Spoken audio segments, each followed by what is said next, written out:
नमस्कार दोस्तों। हमारी आज की कहानी है चुप्पी। कमरे के अंदर बैठी रिधिमा को आज उसकी सास गीता जी आस पड़ोस की महिलाओं के सामने जी भर के बद्दुआएं दे रही थी। अंदर बैठी रुआसी रिधिमा सभी बातें सुन रही थी, लेकिन उसको इसका कोई फर्क नहीं पड़ रहा था। तभी दरवाजे पर दस्तक हुई।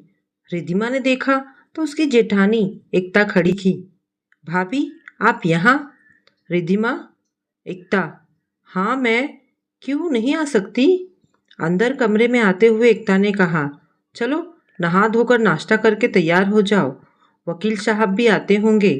कहकर एकता वहां से जाने लगी। तभी रिधिमा ने पीछे से एकता का हाथ पकड़ लिया और कहा, भाभी, आप मुझसे नाराज नहीं? आपको कोई शिकायत नहीं मुझसे? मैंने जेठ जी को जेल भेज दिया। मुस्कुराते हुए एकता ने रिधिमा के सिर पर प्यार से हाथ रखते हुए कहा, नहीं रिधिमा, बिल्कुल भी नहीं। तुमने जो किया उसके लिए बहुत साहस चाहिए। हर औरत इतना साहस नहीं जुटा पाती जो तुमने किया।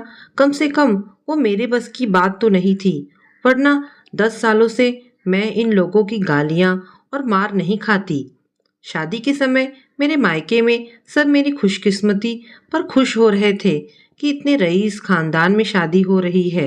लेकिन शादी के एक सप्ताह बाद ही अमर ने मुझे पहला थप्पड़ मारा और मैं चुप हो गई और असलियत भी समझ गई। उसके बाद तो ये सिलसिला बढ़ता ही गया। कभी पति, कभी देवर जी, तो कभी माँ जी, सब मुझे मारते। एक बार हिम्मत करके मायके में बताया तो सबने कहा, बेटा, अब तेरी किस्मत में यही लिखा था तो हम क्या कर सकते हैं, तेरा भाग्य ही खराब है। और ये बात मैंने भी मान ली और खुद के मन को भी मना लिया। लेकिन अब मैंने सोच लिया है कि अब ना डरूंगी, ना अपनी बेटी को डरपोक बनाऊंगी। चलो उठो। दरअसल रिधिमा की शादी अमन से हुए अभी सिर्फ 6 महीने ही हुए थे। शादी के समय बताया गया कि लड़का कोई नशा या बुरी आदत का शिकार नहीं है। अमन बात भी बहुत अच्छे से करता था, तो देखकर कोई ये नहीं कह सकता था कि अमन में कोई कमी होगी। ससुराल भी खानदानी रईस था। अमन ने रिधिमा से सबके सामने कहा, रिधिमा, आज तुम नॉनवेज बनाओगी। रिधिमा, लेकिन अमन, मुझे नॉनवेज नहीं आता बनाने। मैंने नॉनवेज ना कभी खाया है ना कभी बनाया है, ये तो तुम जानते ही हो। अमन, क्या जो तुमने पहले किया था वो शादी के बाद भी कर रही हो? नहीं ना? तो जाकर चुपचाप नॉनवेज बनाओ। अगर नहीं बनाना तो अपने बाप के घर वापस चले जाओ। रिधिमा, अमन, तमीज से बात करो। खबरदार मेरे मायके के लिए कुछ भी कहा तो। अमन, तो क्या? कहते हुए अमन रिधिमा को गाली देने लगा और एक थप्पड़ रिधिमा के गाल पर दे मारा। पलटकर रिधिमा ने भी 2 थप्पड़ मारते हुए कहा, गाली देना और मारना मुझे भी आता है। ये देखकर गीता जी का गुस्सा 7वें आसमान पर हो गया। उन्होंने कहा, तेरी इतनी हिम्मत कि तू मेरे बेटे को मारे? रुक। फिर सब मिलकर रिधिमा को मारने लगे। किसी तरीके से खुद को बचाकर रिधिमा अपने कमरे में भागी और दरवाज़ा अंदर से बंद कर लिया। अंदर से उसने तुरंत पुलिस को फ़ोन कर सारी जानकारी दी। पुलिस आई तो उसने दरवाज़ा खोला और सारी बात बताई। अमर और अमन को पुलिस साथ लेकर गई, लेकिन गीता जी की उम्र को देखकर और औरत होने के नाते उनको सिर्फ चेतावनी देकर घर पर ही छोड़ दिया, अपने साथ नहीं ले गई। तैयार होकर रिधिमा नाश्ता करने आई तो गीता जी की नज़र रिधिमा पर गई और वो शुरू हो गई, कैसी नालायक बहू है मेरे घर में आ गई।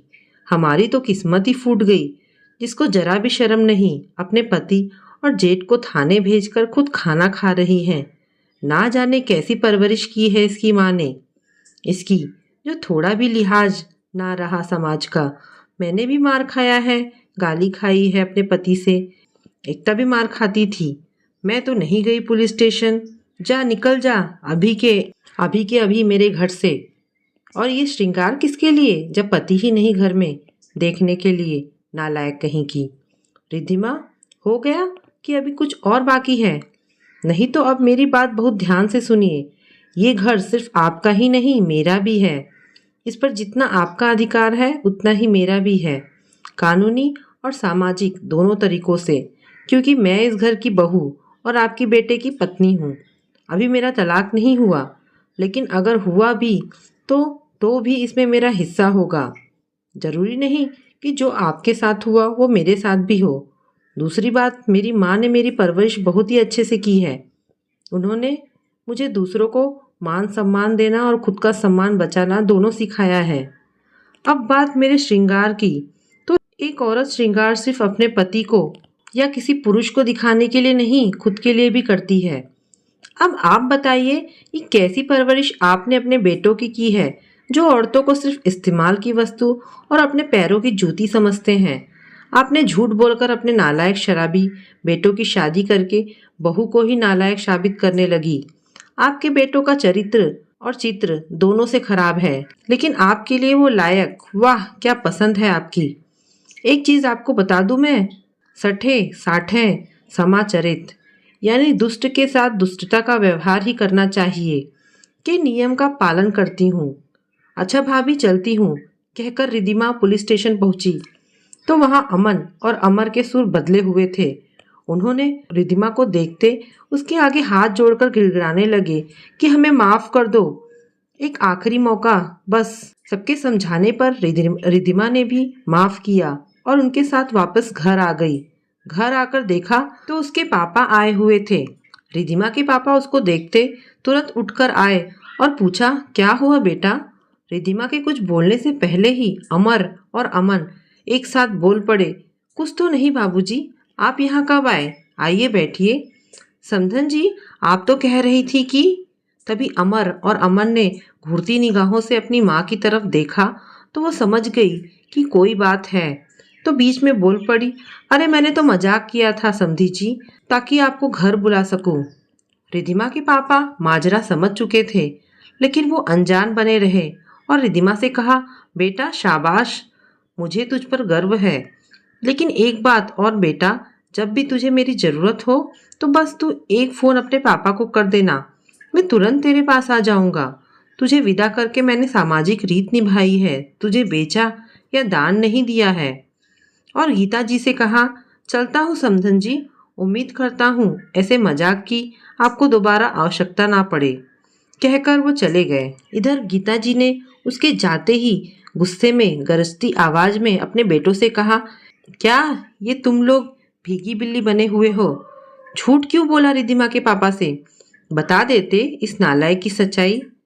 तब अमर अपनी माँ का हाथ पकड़कर कमरे में ले आया और कहा, तो क्या करें, जेल में पड़े रहे हम और हमारे साथ आप भी।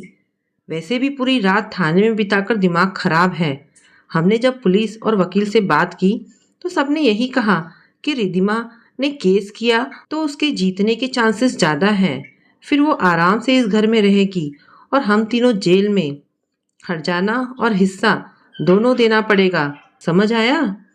कमरे के बाहर से एकता और रिद्धिमा ने सब कुछ सुना और एक साथ मुस्कुरा पड़ी। दोस्तों, उम्मीद करती हूँ कि मेरी ये कहानी आपको ज़रूर पसंद आई होगी। कहानी का सार सिर्फ इतना है कि अगर हम महिलाएं एक दूसरे का साथ दें तो कभी कोई पुरुष हमारे साथ गलत व्यवहार नहीं कर पाएगा। ज़्यादातर घरेलू हिंसा का कारण हम औरतों की चुप्पी होती है। जब हम चुपचाप सब बर्दाश्त करते हैं तो पुरुषों को बढ़ावा मिल जाता है। इसमें काफ़ी हद तक महिलाएं भी शामिल रहती हैं, जो कि गलत है। समाज का नज़रिया औरतों की तरफ तभी बदलेगी जब उसकी शुरुआत घर से होगी। घरेलू हिंसा के मामले में चुप ना रहें, खुलकर बोलें, बिना समाज की फिक्र किए। तो दोस्तों, ये कहानी आपको कैसी लगी मुझे कमेंट करके अवश्य बताएं। धन्यवाद दोस्तों।